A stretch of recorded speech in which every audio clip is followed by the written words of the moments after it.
In the early 1920s, one invention would signal the start of the modern era and the dissemination of information around the world. For the first time, the events of history could be reported as they happened to almost anywhere on Earth. While this invention had been around since just past the turn of the century, it was during the Roaring Twenties that it began to change the world.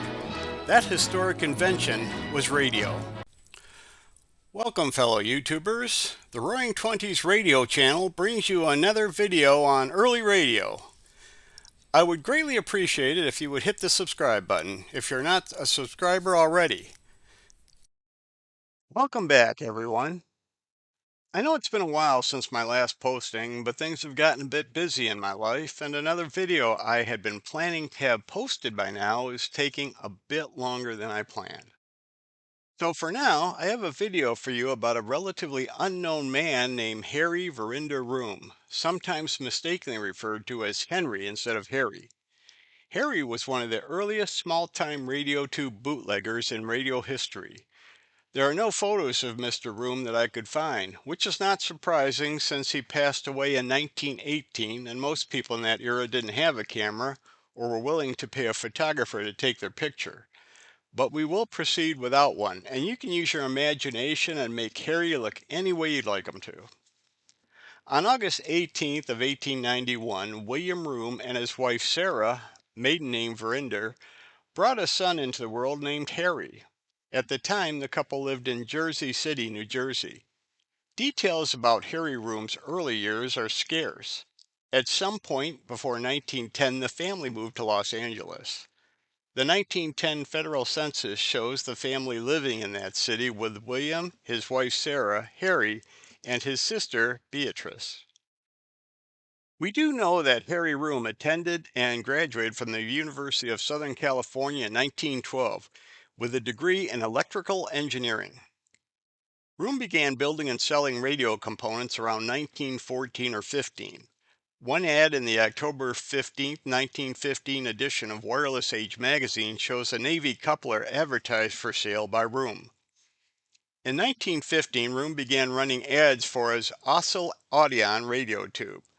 The tube had a double filament, so if one filament burned out, you would just change one connection and the second filament would have the tube working again quickly. Other ads showed up bragging about the tube's capabilities soon afterwards.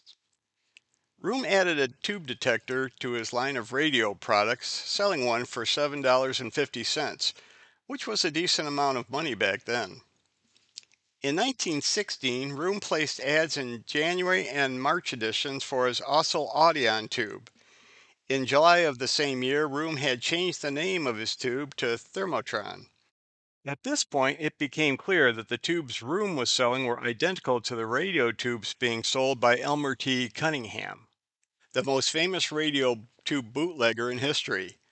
Cunningham was manufacturing his bootleg tubes in the San Francisco area. It was very likely that Roome was buying his tubes from Cunningham and reselling them. Harry Roome's ads disappeared by the end of 1916, and the reason for this is forthcoming. In July 14, 1914, World War I had broken out in Europe, and the United States entered the war on April 6, 1917. On September of that same year, Harry Roome joined the United States Army. At first, he was stationed at Camp Lewis in the state of Washington. He began as an instructor in wireless telegraphy.